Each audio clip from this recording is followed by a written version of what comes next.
Imagine being locked in cold iron, not because you committed a crime, but because your husband didn't trust you. For centuries, the chastity belt has been remembered as one of history's cruelest inventions. A metal cage locked around a woman's body meant to guarantee fidelity while her husband went to war. The story is repeated in books, movies, and even museums. But when we dig into the past, the truth turns out to be stranger than the myth itself. The chastity belt is one of the most famous symbols of the so-called Dark Ages. A metal belt locked around a woman's body supposedly covered the body and was locked in place with a key kept by the husband. But let's think about that for a second. Would such a thing really have been practical? You can't fit an entire metal cage through a doorway. Even if you could, why would anyone willingly go near such a contraption? We can easily imagine medieval men and women looking at such an invention and saying, nope, not gonna happen. The chastity belt may seem like a logical progression from less restrictive undergarments, but remember, there's a difference between evolution and invention. One builds on what came before it, the other is brand new. The trouble is no one has ever found any evidence that the former occurred. In fact, the earliest known image of something like a chastity belt appears in a manuscript from 1405 called Bellefortis. Written by a German engineer, Conrad Kaiser, the book was filled with sketches of siege engines, gadgets, and bizarre inventions. Among them, an iron belt that supposedly covered the body.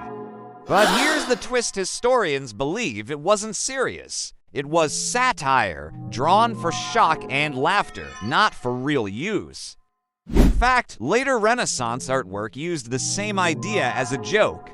In 16th century prints, women were drawn wearing belts, while their foolish husbands, sometimes with donkey ears, looked on. And in the corner, the lover already holding a spare key. The chastity belt wasn't reality, it was comedy, and the historical record agrees. Imagine if 15th century Germany had invented the chastity belt. Wouldn't there be evidence everywhere? Church sermons warning about them, court cases debating them, medical texts describing them. But across thousands of pages of medieval records, we find nothing, not a single serious mention. And beyond the paperwork, there's the problem of the body itself. Iron strapped against bare skin for weeks or months. That would mean infections, open wounds, and certain death. Simply put, it wasn't practical.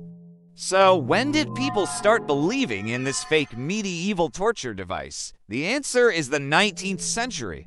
During the Victorian era, museums and collectors became obsessed with strange and shocking relics of the past. They put chastity belts on display, often claiming they were medieval.